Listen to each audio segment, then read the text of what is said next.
that they're not. And after that, you get upset because you think, oh, why did they do that? Because you created a false fantasy in your head about this person.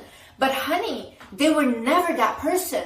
You did that to yourself by creating this attachment. You have to go into situations, whether it's a job, whether it's a relationship, thinking it just is what it is. It will be what it is, you know? Just go with the flow and don't try to create, oh, it has to be like this, oh, this has to happen, whatever. No, that means that you're not living in the present moment. If you're not living in the present moment, you will never be appreciative of it, first of all, and it will never be good enough for you. It will never be good enough because you know what? People cannot live up to your fantasy in your head because your fantasy is not real. You're talking to real people. People are volatile. Their emotions are volatile. You cannot base your whole rose-colored glasses that you have on life and say that it has to be that way. We can never predict what will happen, and you have to accept this in life. You can hope for the best possible outcome, but maybe some bad things happen because you were meant to learn something in that situation. But you did not calculate that in your fantasy. You just thought, I want everything to be perfect. But what if something bad happens, then you get sad about it, and afterwards it would be perfect. So it doesn't go your perfect plan way, but another way. The thing is, get a life.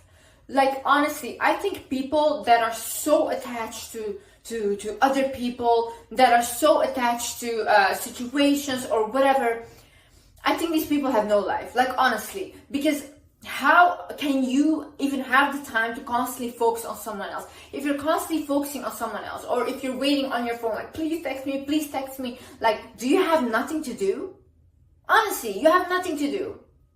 If you don't have a life, get a hobby, get passionate about something, learn a new skill, go outside, go for a walk, but don't be constantly in your head like, oh my god, like, when are they gonna text me, when are they gonna do this? Like, calm down. And it's just desperate, it's unattractive, because it's like, this person is your whole thing. Like, this person can literally make you depressed in a second if they don't reply. It's embarrassing, to be honest, to be like that. If you're focusing on yourself, if you're focusing on getting better, that way, if that person texts you, if they don't text you, you don't really care. It's nice, it's cute and all these things. But when you're so focused on yourself as well, then, like I said, they just add value into your life.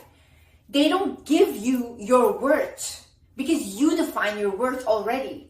You see, you are whole and they just add value. Like I said, you're operating from a lack mindset because you think if you do not get this job, if you do not get this person, whatever, you will not have anything else anymore, which is not true. But if you put out that attachment to something and if you're not willing to let go of that, then that is what you will get. You have to be willing to let go of past experiences. You have to be willing to let go of past relationships, right?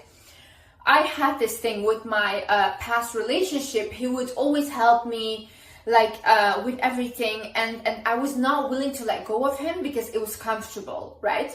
But I knew this relationship could not work out any longer, and it's not what I wanted, but I was so scared, and I was in my lack mindset. I was thinking, if I let go of him, then I will not have something like this anymore. But and I would constantly ask, like, please give me something like that, please give me real love, whatever. But I was not willing to let go of my ex. So then what I did is, one time, even though I was uncomfortable and I didn't have anyone else, I said, okay, you know what, whatever, I'm done. I do not care how much comfort he provides, I'm gonna let go of him. A couple months later, I met my partner that I have now, and he has honestly been the best relationship I've ever had in my life. But see, I was not receiving what was meant for me and for my highest good because I was not willing to let go of my other relationship because I felt comfortable in that. So I had to create that detachment, and I had to have that faith that something better will come for me. And then that's when it all came. The thing is, what is FOMO? So FOMO means fear of missing out. And a friend of mine, she came over for New Year's, and she asked me, she's like, Liz, do you ever get FOMO? And I was like, no, I don't get FOMO. I'm like, do you get FOMO? And she's like, yeah, I get it all the time. But then I started to wonder, why is that? Why do I not get that? And why does she